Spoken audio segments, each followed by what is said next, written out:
নমস্কাৰ মৰমৰ ছাত্ৰ ছাত্ৰীসকল আজি এটি নতুন ভিডিঅ'লৈ তোমালোক সকলোকে স্বাগতম। আজি আমি আলোচনা কৰিম পঞ্চম শ্ৰেণীৰ নতুন গণিত কিতাপখনৰ প্ৰথমটি অধ্যায়ৰ পেজ নাম্বাৰ 9। তো আগৰটো ভিডিঅ'ত আমি এইখিনিলৈকে সমাধান কৰিছিলোঁ। আজি আমি ইয়াৰ পিছৰখিনি আলোচনা কৰিম। তো মোৰ ভিডিঅ'বোৰ যদি ভাল লাগে তেনেহ'লে লাইক কমেণ্ট আৰু শ্বেয়াৰ কৰি দিবা আৰু এনে ধৰণৰ নতুন নতুন ভিডিঅ' পাবলৈ মোৰ চেনেলটো ছাবস্ক্ৰাইব কৰিবলৈ নাপাহৰিবা। তো বলক ভিডিঅ'টো আৰম্ভ কৰোঁ। তো ইয়াৰ পিছত কি দি আছে চোৱা, তোমালোক এটা খেল দি আছে, ধুনীয়া খেল যে মই কোন ভাবি চাওঁ আহা। এটা সংখ্যা উলিয়াবৰ কাৰণে এটা খেল দিছে ইয়াত। তো তোমালোকে এই পইণ্ট কেইটা পঢ়ি পঢ়ি সংখ্যাটো উলিয়াব লাগিব। 1 নম্বৰ পইণ্টত দি আছে মই এটা 5 অংক বিশিষ্ট সংখ্যা। কেইটা অংক বিশিষ্ট? 5টা অংক বিশিষ্ট। ঠিক আছে, তো যিটো সংখ্যা ওলাব সেইটো আমাৰ 5টা অংক বিশিষ্ট সংখ্যা হ'ব। 2 নম্বৰ পইণ্টত দি আছে মই 3 অংক বিশিষ্ট আটাইতকৈ ডাঙৰ সংখ্যাটোৰ ঠিক আগৰ সংখ্যাটো। এতিয়া 3 অংক বিশিষ্ট আটাইতকৈ ডাঙৰ সংখ্যা কোনটো?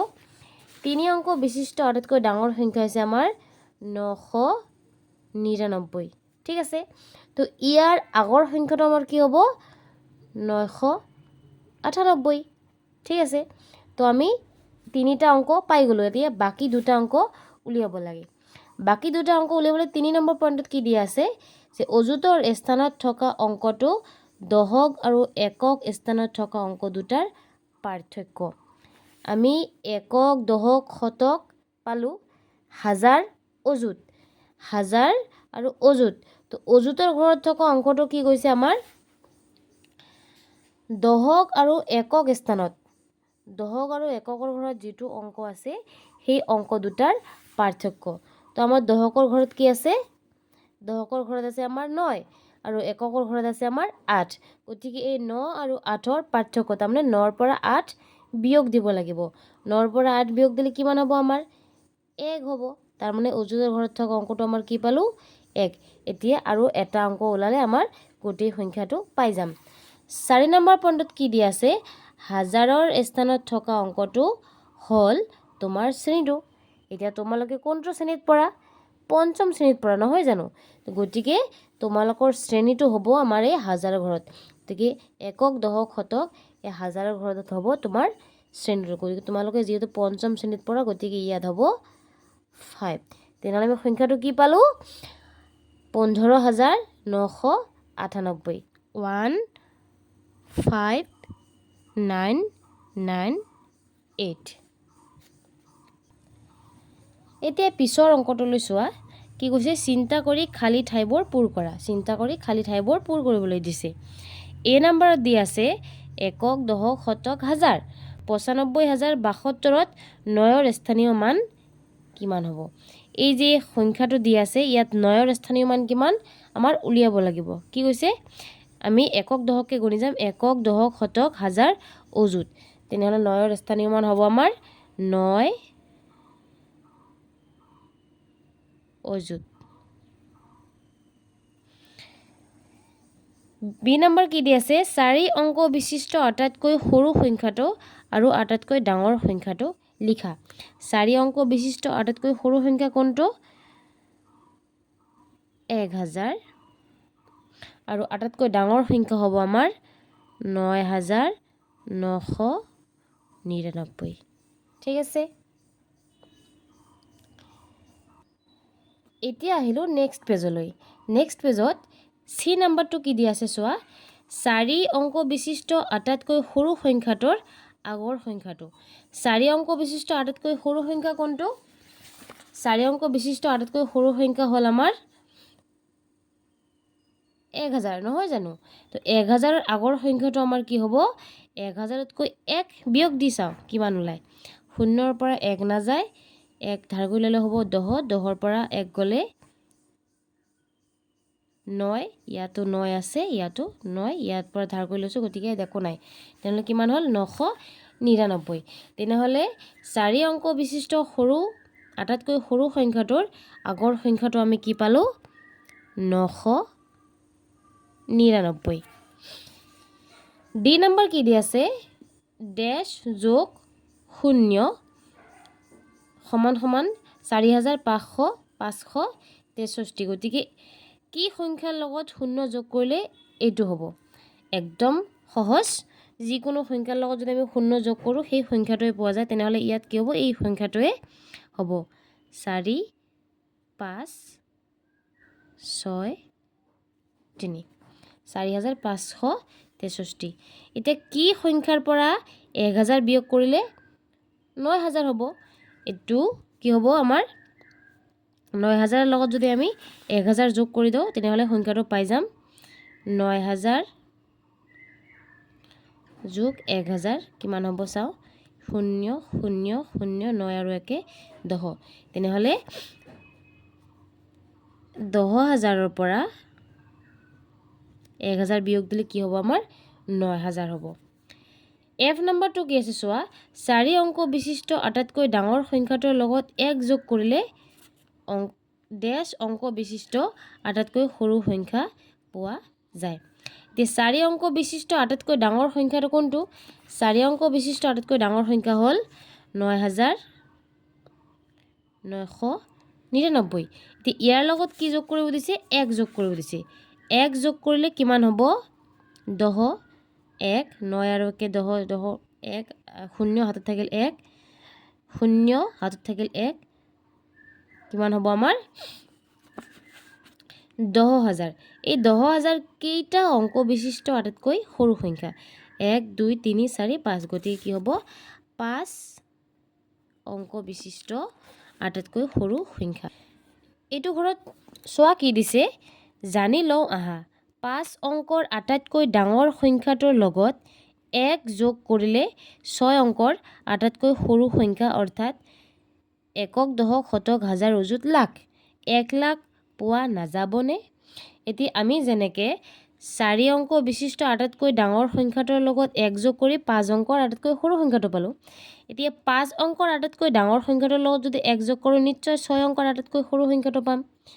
ঠিক তেনেদৰে 6 অংকৰ আটাইতকৈ ডাঙৰ সংখ্যাটোৰ লগত যদি 1 যোগ কৰোঁ 7 অংকৰ আটাইতকৈ সৰু সংখ্যাটো পাম।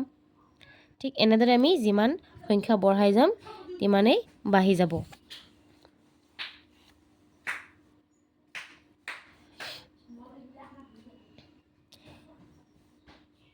ইয়াত এটা গেম দিছে, তোমালোকে নিজে কৰি চাব। যিকোনো সংখ্যা বঢ়াই দিলে হ'ল, যিকোনো সংখ্যা বহুৱাব পাৰা, কিন্তু কি হ'ব লাগিব? সংখ্যা দুটাৰ যোগফল 1210 হ'ব লাগিব।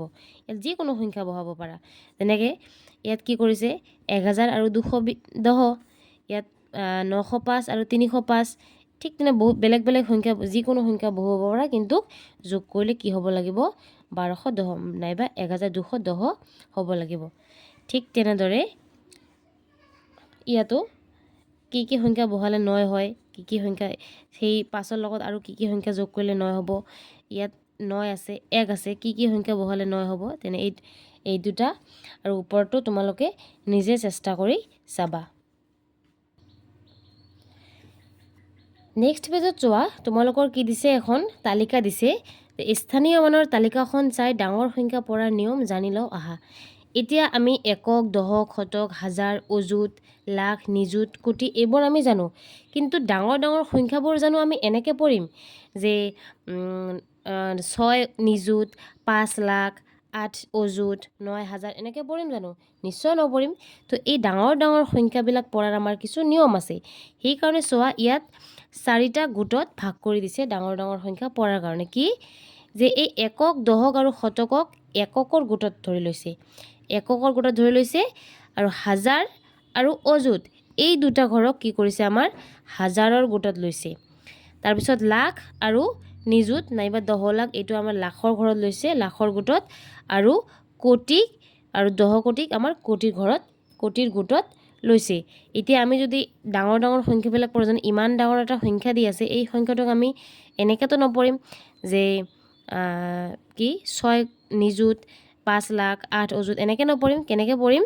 ইয়াত কোটিৰ ঘৰত কি দি আছে? 1 দি আছে, 10 কোটিৰ ঘৰত দি আছে 4, তেনেহ'লে 41 কোটি।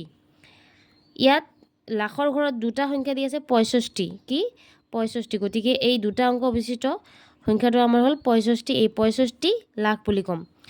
হাজাৰৰ ঘৰত আছে আমাৰ 89, গতিকে 89,473। এনেকৈ আমি ডাঙৰ ডাঙৰ সংখ্যাবিলাক পঢ়িম। তলত ধুনীয়াকৈ দিয়া আছে চোৱা, এককৰ গোটত আছে 4, 7, 3, তো 473। হাজাৰৰ ঘৰত যিহেতু দুটা অংক আছে, কি এই দুটা অংকৰ গঠিত হৈ কি হ'ব আমাৰ 89 হ'ব, গতিকে 89,65,41 কোটি। এই সংখ্যাটো গোটেই সংখ্যাটো আমি ডাঙৰকৈ পঢ়িলে কি হ'ব 41,65,89,473। এই ডাঙৰ সংখ্যা এটা সহজে পঢ়াৰ সুবিধাৰ বাবে সোঁফালৰ পৰা ক্ৰমে 3টা আৰু তাৰ পাছত দুটা দুটা অংক এৰি কমা দি যাব লাগে। কমা দিয়াৰ নিয়ম তোমালোকে জানা নিশ্চয়। এই যে ডাঙৰ এটা সংখ্যা দি আছে, এই সংখ্যাটোক যদি আমি সহজে কেনেকৈ পঢ়িব পাৰিম, একক, দশক, শতক, হাজাৰ এনেকৈ গণিবলৈ বহুত সময় লাগে। সেইকাৰণে আমি কি কৰিম, প্ৰথমতে 3টা ঘৰত বাদ দিম, মানে একক, দশক আৰু শতকলৈকে বাদ দিম। তাৰপিছত দুটা ঘৰ বাদ দি আমি কমা দি যাম। এই ইয়াত দি আছে, প্ৰথমতে 3টা ঘৰ বাদ দি দিছে, তাৰপিছত দুটা ঘৰ এনেকৈ বাদ দি কমা দিছে। তেনেকৈ লিখিলে আমাৰ পঢ়াত সুবিধা হয়। এতিয়া নেক্সট পেজত চোৱা তোমালোকে কি আছে। ইয়াত চোৱা অভ্যাসন, মানে আমাক কিছু অভ্যাস কৰিবলৈ দিছে, আমাক নিজে কিছু অংক কৰিবলৈ দিছে। কি কৰিবলৈ দিছে, যোগ অংক কৰিবলৈ দিছে। চোৱা তোমালোকে 5 আৰু 6 মিলি কিমান হ'ব, 5 আৰু 6 মিলি হয় 11। 11 আমি ইয়াত কি বহাম, 1 বহাম, আৰু হাতত আমাৰ কিমান থাকিব, 1 থাকিব। 2 আৰু 2 মিলি কিমান হ'ব, 4, আৰু হাতত 1 আছে আমাৰ কিমান হ'ব, 5, আৰু 3 আৰু 1 মিলি হ'ব 4। ঠিক তেনেকৈ এইটো চোৱা 8 আৰু 6 মিলি কিমান হয়, 8, 9, 10, 11, 12, 13, 14। 14ৰ 4 বহাম আৰু হাতত আমি 1 ৰাখিম। 9 আৰু ওপৰত আছে 0, 9 আৰু 0 মিলি 9 হ'ব, আৰু হাতত যিহেতু আমাৰ 1 আছে গতিকে হ'ব 10।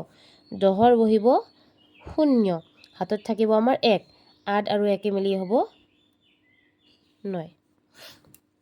এইটো চোৱা 9 আৰু 1 কিমান হ'ব, 10। 10ৰ বহিব 0, হাতত থাকিব 1, 7 আৰু 6 মিলি হয় 7, 8, 9, 10, 11, 12, 13। 13 আৰু হাতত 1 মিলি হ'ব আমাৰ 14, 14ৰ 4, হাতত থাকিব 1, 7 আৰু 1, 8 আৰু 1, 9 আৰু 1, 1। ঠিক তেনেকৈ এইবোৰ চোৱা 7 আৰু 6 মিলি হয় আমাৰ 13, 13ৰ 3, হাতত থাকিব 1, 7 আৰু 0 মিলি 7, আৰু হাতত 1 হ'ব আমাৰ 8, 3 আৰু 0 মিলি 3, 2 আৰু 2, 4। 4 আৰু 1, 5, 9, 3, 12, 12ৰ 2, হাতত থাকিব 1, 2, 8, 10, আৰু 1, 11, 11ৰ 1, হাতত থাকিব 1, 1 আৰু 1, 2। 3, 2, 5, 8 আৰু 2 মিলি হয় 10, 10ৰ 0, হাতত 1, 4, 1, 5 আৰু 1, 6, 9, 9। 4, 5, 9, 2, 1, 3, 6, 3, 9, 7। 8, 5, 13ৰ 3, হাতত থাকিব 1, 2, 2, 4 আৰু 1, 5, 9, 6, 15ৰ 5, হাতত 1, 8, 7, 15 আৰু 1, 16ৰ 6, হাতত 1, 1 আৰু 1, 2। 8, 2, 10, 10ৰ 0, হাতত আছিল আমাৰ 1, 8, 2, 10, 1, 11, 11ৰ 1, হাতত 1, 7 আৰু 1, 8 আৰু 1, 9, 2, 3, 5, 7 আৰু 1, 8। হৈ গ'ল আমাৰ যোগ অংক কেইটা। তাৰ পিছৰ পেজত চোৱা কি আছে, বিয়োগ কৰোঁ আহা। ঠিক আছে, উদাহৰণ দি আছে, 3টা আমাক উদাহৰণ দি বুজাই দিছে। প্ৰথমটো কি আছে যে 321ৰ পৰা 78 আমাৰ বিয়োগ দিব লাগিব। তো 1ৰ পৰা ওপৰতটো কি আছে 1, আমি সাধাৰণতে কি ওপৰত ডাঙৰ থাকিলে বিয়োগ দিয়াত আমাৰ সহজ হয়, যে যদি ইয়াত 8 থাকিলে হয় 8ৰ পৰা 1 গ'লে কিমান হয় 7 হয়, কিন্তু ইয়াত ওপৰত আছে 1, তলত আছে 8, 1টো সৰু সংখ্যা 8টো ডাঙৰ সংখ্যা, যিহেতু 1ৰ পৰা সৰু সংখ্যাৰ পৰা ডাঙৰ সংখ্যা আমি বিয়োগ দিব নোৱাৰিম, তাৰ বাবে আমি কি কৰিম, এই যে আগফালে 2 আছে এই 2ৰ পৰা আমি 1 লৈ ইয়াৰ আগফালে যদি বহাই দিওঁ কি হ'ব, 2ৰ পৰা 1 লৈ ইয়াত 1 আগফালে বহাই দিলে হ'ব আমাৰ 11, এতিয়া 11ৰ পৰা 8 গ'লে কিমান হ'ব 3, আৰু যিহেতুকে আমি ইয়াৰ পৰা 1 লৈছোঁ এইফালে, তেনেহ'লে ইয়াত কিমান আছে আৰু 1 আছে, 1ৰ পৰা 7 নাযায়, গতিকে সেম পদ্ধতি আমি এতিয়া কি এই আগফালে কি আছে 3 আছে, এই 3ৰ পৰা 1 লৈ আমি এই 2ৰ আগফালে যদি মনে মনে বহাই লওঁ কিমান হ'ব, সৰি ইয়াত আছে 1, কাৰণ এইফালে আমি 1 লৈছোঁ ইয়াত 1 আছে, এতিয়া ইয়াৰ পৰা 1 লৈ যদি এই 1ৰ আগফালে বহাই দিওঁ কিমান হ'ব আমাৰ 11, এতিয়া 11ৰ পৰা 7 গ'লে কিমান হ'ব 4, আৰু ইয়াত 2 আছে কাৰণ আমি 1 ইয়াত লৈছোঁ গতিকে 2 আছে, তাৰপিছত তলত যিহেতু কি কিছু নাই একো নাই, গতিকে আমি ইয়াত কি বহাম 2 বহাম। ঠিক সেইদৰে 7ৰ পৰা 9 নাযাব, যিহেতুকে 7 সৰু 9 ডাঙৰ, ইয়াৰ পৰা 1 লৈ 17 হ'ব, 17ৰ পৰা 9 গ'লে 8, ইয়াত আছে 5, 5ৰ পৰা 2 গ'লে 3, আৰু 4ৰ পৰা 3 গ'লে 1, ঠিক সেইদৰে ইয়াত আছে 9, 9ৰ পৰা ইয়াত আছে 0, 0ৰ পৰা 1 নাযায়, গতিকে 1 ল'লে হ'ব আমাৰ 10, 10ৰ পৰা 1 গ'লে 9, ইয়াত আছে 5, 5ৰ পৰা 6 নাযাব, 1 ধাৰ কৰি ল'লে হ'ব আমাৰ, ইয়াৰ পৰা 1 ল'লে হ'ব 15, 15ৰ পৰা 6 গ'লে 9, 7ৰ পৰা 8 নাযাব, 1 ল'লে হ'ব 17, 17ৰ পৰা 8 গ'লে 9, আৰু 6ৰ পৰা 2 গ'লে 4, ঠিক আছে। এতিয়া আমাক অভ্যাসন দিছে, এতিয়া এইবোৰ আমাক নিজে নিজে কৰিব দিছে, ঠিক আছে। তো ইয়াত আছে 8, হা 8টো সৰু 9টো ডাঙৰ, গতিকে 8ৰ পৰা আমাৰ 9 বিয়োগ দিব নোৱাৰিম, তাৰ বাবে কি কৰিব লাগিব, 8ৰ আগফালে কি আছে 2 আছে, এই 2ৰ পৰা 1 লৈ আমি আগফালে মনে মনে বহাই ল'ম, এতিয়া কি হ'ল 18, 18ৰ পৰা 9 গ'লে কিমান হ'ব 1 2 3 4 5 6 7 8 9 10 11 12 13 14 15 16 17 18, এই 18ৰ পৰা যদি আমি 9 বিয়োগ দিওঁ 1 2 3 4 5 6 7 8 9, 9 বিয়োগ দিলে কিমান হ'ব 1 2 3 4 5 6 7 8 9, তাৰমানে 18ৰ পৰা 9 গ'লে আমাৰ কিমান হ'ব 9 হ'ব। ইয়াত কিমান আছে 1, কাৰণ আমি 1 এইফালে লৈছোঁ, এই 1ৰ পৰা 8 নাযাব, তাৰ বাবে আমি আগফালে কি আছে 7, এই 7ৰ পৰা 1 ইয়াত লৈ মনে মনে বহাই দিলে কি হ'ব 11, 11ৰ পৰা 8 গ'লে কিমান হ'ব 3, আৰু ইয়াত আছে 6, 6ৰ পৰা 3 গ'লে 3, ঠিক সেইদৰে তলৰ অংক এই বাকী অংকবিলাক কৰি দিয়া আছে, 2 নম্বৰ 3 এইবোৰ মই কৰি দিছোঁ, তোমালোকে প্ৰথমতে নিজে নিজে কৰি তাৰপিছত মিলাই ল'বা, ঠিক আছে। এতিয়া তাৰপিছত কি আছে আমি চাওঁ, চিন্তা কৰা আৰু কি হ'ব উলিওৱা, ঠিক আছে। এ নাম্বাৰ দি আছে 3217 যোগ 9673, এই দুটা যোগ কৰি কিমান হৈছে 12890, কমা দিছে। এতিয়া এই দুটা যোগ কৰি এইটো হৈছে, এতিয়া এই 12000ৰ পৰা 12890ৰ পৰা যদি 9673, মানে এই সংখ্যাটোৰ পৰা যদি এই সংখ্যাটো বিয়োগ দিওঁ তেতিয়াহ'লে আমাৰ উত্তৰটো কি হ'ব। মই তোমালোকক প্ৰথমতে এটা সহজ অংক দেখুৱাই দিছোঁ, ধৰা ইয়াত আছে আমাৰ 5 যোগ 3 কিমান হ'ব, 5 যোগ 3 যোগ কৰিলে হ'ব 8, এতিয়া এই 8ৰ পৰা যদি 3 বিয়োগ দিওঁ কি হ'ব, 8ৰ পৰা 3 বিয়োগ দিলে 1 2 3 4 5 6 7 8, 8ৰ পৰা যদি 3 বিয়োগ দিওঁ 1 2 3 বিয়োগ দিলে হ'ব 1 2 3 4 5, কিমান হ'ব 5, তেনেহ'লে এই 8 সংখ্যাটোৰ পৰা এই 3 সংখ্যাটো বিয়োগ দি আমি কি পালোঁ 5 পালোঁ, হয়নে নহয়। ঠিক সেইদৰে 8ৰ পৰা যদি আমি 5 বিয়োগ দিওঁ, 5 বিয়োগ দিলে কি হ'ব আমাৰ 3 হ'ব, তোমালোকে মিলাইছোঁ 1 2 3 4 5 6 7 8, 5 বিয়োগ দিলে 1 2 3 কিমান হ'ব 3, ঠিক আছে। এইটো পদ্ধতিয়ে ইয়াত বহিব, এই দুটা সংখ্যা যোগ কৰি এইটো পাইছোঁ, তেনেহ'লে এই সংখ্যাটোৰ পৰা যদি আমি এই সংখ্যাটো বিয়োগ দিওঁ কি পাম, এইটো পাম, তেনেহ'লে উত্তৰটো হ'ব আমাৰ 3217। ঠিক সেইদৰে এইটো ওলোটাকে দিছে, এই দুটা সংখ্যা যোগ কৰি এইটো হৈছে, এতিয়া এইটো সংখ্যাৰ পৰা কোনটো সংখ্যা বিয়োগ দিছে, এইটো সংখ্যা বিয়োগ দিছে, এই সংখ্যাটোৰ পৰা 10504ৰ পৰা 7,612 বিয়োগ দিলে আমি কোনটো পাম 2,892 2,892 তাৰপিছত দিছে চি নম্বৰ 8,292 পৰা 6,479 বিয়োগ দিলে কি হ'ব আমাৰ 1,813 এতিয়া এই 1,813 6,479 আৰু 1,813 যোগ কৰিলে কি হ'ব সেম আগৰ অংকটোৱে যদি আমি ওলোটাকে কৰোঁ এতিয়া কি হ'ব চোৱা এই অংকটো যদি ওলোটাকে কৰোঁ কি হ'ব 8 পৰা 5 গ'লে 3 হয় হয়নে নহয় এতিয়া 3 যোগ 5 কিমান হ'ব 8 হ'ব 5 যোগ 3 কিমান হৈছে আমাৰ 8 হৈছে গতিকে 8 পৰা 5 গ'লে 3 বা 8 পৰা 3 গ'লে 5 এতিয়া এই দুটা সংখ্যাৰ যিকোনো যদি সৰু সংখ্যা দুটা যদি আমি যোগ কৰোঁ কি হ'ব এই ডাঙৰ সংখ্যা 8,292 পৰা 6,479 যদি বিয়োগ দিওঁ আমাৰ উত্তৰ হয় এইটো এতিয়া এই সংখ্যাটো আৰু এই সংখ্যাটো যদি আমি যোগ কৰোঁ উত্তৰ কি পাম এই ডাঙৰ সংখ্যাটো পাম তেনেহ'লে কি হ'ব উত্তৰ 8,292 ঠিক সেইদৰে এই অংকটোতো একেটা পদ্ধতিয়ে ব্যৱহাৰ কৰিছে 9,678 পৰা 3,859 বিয়োগ দিলে কি হ'ব 5,819 এতিয়া 3,879 আৰু 5,000 এই দুটা সংখ্যা যোগ কৰিলে কি হ'ব আমাৰ এই সংখ্যা ডাঙৰ সংখ্যাটো পাম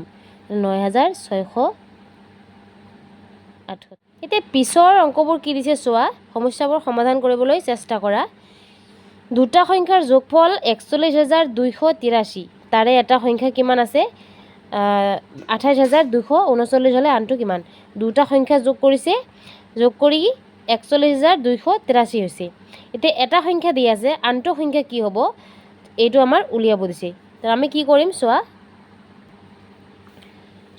ইয়াত কৰি দিয়া আছে দুটা সংখ্যাৰ যোগফল সমান সমান 41,283 এটা সংখ্যা দিয়া আছে কি 28,239 তেনেহ'লে আনটো সংখ্যা হ'ব সমান সমান এই ডাঙৰ সংখ্যাটোৰ পৰা সৰু সংখ্যাটো যদি আমি বিয়োগ কৰোঁ তেনেহ'লে উত্তৰটো ওলাই যাব তেনেহ'লে 41,283 পৰা 28,239 বিয়োগ দিলে কি হ'ব আমাৰ 13,044 এতিয়া আমি পিছৰটো চাওঁ পিছৰটো কি দি আছে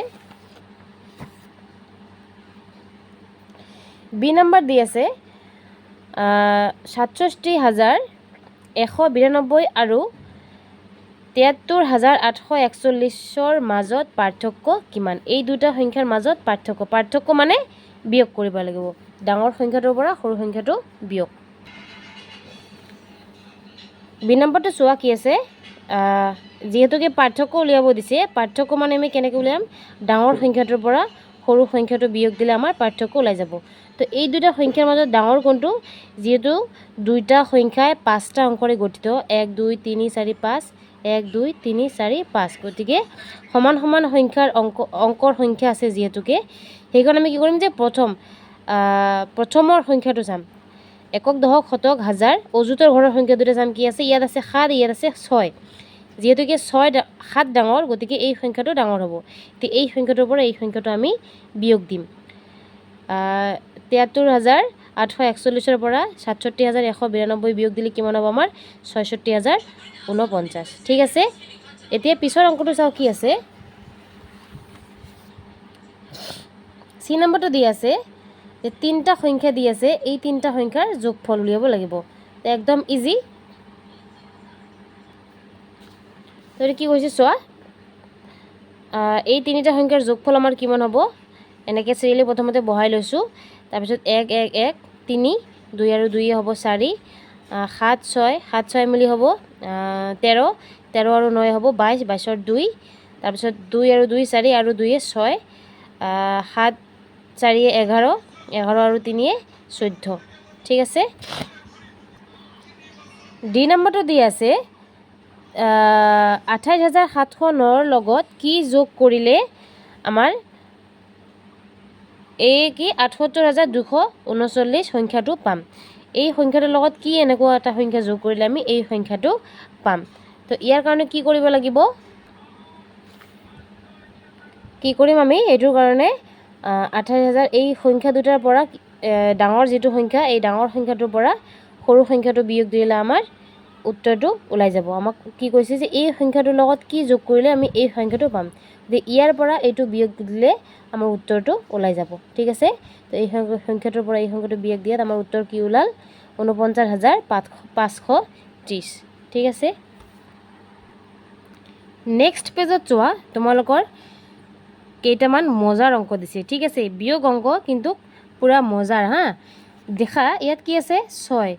6ৰ পৰা এনেকুৱা কি সংখ্যা বিয়োগ দিলে কি হ'ব? আমাৰ 2 হ'ব। তো 6ৰ পৰা কি বিয়োগ দিলে 2 হ'ব? 4। 4ৰ পৰা 1 গ'লে 3, 3ৰ পৰা 2 গ'লে 1। এতিয়া কি সংখ্যাৰ পৰা 3 গ'লে আমাৰ কি সংখ্যাৰ পৰা 7 গ'লে আমাৰ 3 হ'ব? তো এই 7ৰ লগত আমি কি কেনেকৈ উলিয়াব পাৰিম? 7ৰ লগত যদি আমি 3 যোগ দিওঁ কিমান হ'ব? 10, হয়নে নহয়? কিন্তু ইয়াততো 10 লিখিব নোৱাৰিম, ইয়াত কি লিখিম? আমি 0 লিখিম। কিয়? কাৰণ 0ৰ পৰা 7 বাদ নাযাব, তাৰ বাবে আমি কি কৰিম? ইয়াৰ পৰা 1 ল'লে হ'ব 10, 10ৰ পৰা 7 গ'লে 3। এতিয়া ইয়াৰ পৰা যিহেতুকে 1 লৈছোঁ, ইয়াত কিমান আছে? আৰু 4 আছে, গতিকে 4ৰ পৰা 2 গ'লে 2। বুজি পালানে? ঠিক সেইদৰে এইটো চোৱা, ইয়াত আছে 2, 2ৰ পৰা আমাৰ কি সংখ্যা বাদ দিলে 9 হ'ব? গতিকে এনেকুৱা কোনো 2টোৱে সৰু সংখ্যা, গতিকে ইয়াত কি হ'ব? এই আগৰ সংখ্যাটোৰ পৰা যদি আমি ইয়াত 12 বনাওঁ, 1 লৈ যদি 12 বনাওঁ, 12ৰ পৰা কি সংখ্যা বাদ দিলে আমাৰ 9 হ'ব? 12ৰ পৰা যদি আমি 3 বিয়োগ দিওঁ কিমান হ'ব? 9 হ'ব। ঠিক আছে, তো ইয়াত এতিয়া কিমান আছে? 5 আছে, গতিকে 5ৰ পৰা কি বাদ দিলে 5 হ'ব? 0। 5ৰ পৰা 0 গ'লে 5।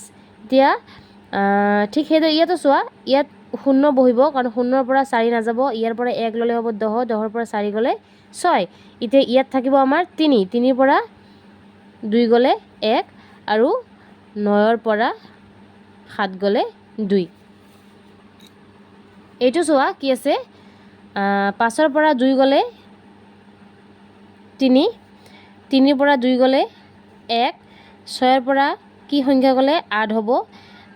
ইয়াত কি কৰিব লাগিব? 1 ল'লে হ'ব 16, 16ৰ পৰা 8 গ'লে 8। ইয়াত আছে আমাৰ 4, ইয়াৰ পৰা 1 ল'লে হ'ব 14, 14ৰ পৰা 7 গ'লে কিমান হ'ব? 7 হ'ব। আৰু ইয়াত যিকোনো সংখ্যা বহুৱাব পাৰা তোমালোকে, কাৰণ এইটোও ব্লাংক আছে, এইটোও ব্লাংক আছে, কিন্তু ইয়াতকৈ ডাঙৰ হ'ব লাগিব। এতিয়া ইয়াত যদি তোমালোকে 6 বহুৱা, ইয়াৰ পৰা 1 লোৱা আছে, গতিকে ইয়াত কিমান হ'ব? 5 আছে। এতিয়া 5ৰ পৰা 3 গ'লে কিমান হ'ব? আমাৰ 2। ইয়াত চোৱা কি আছে?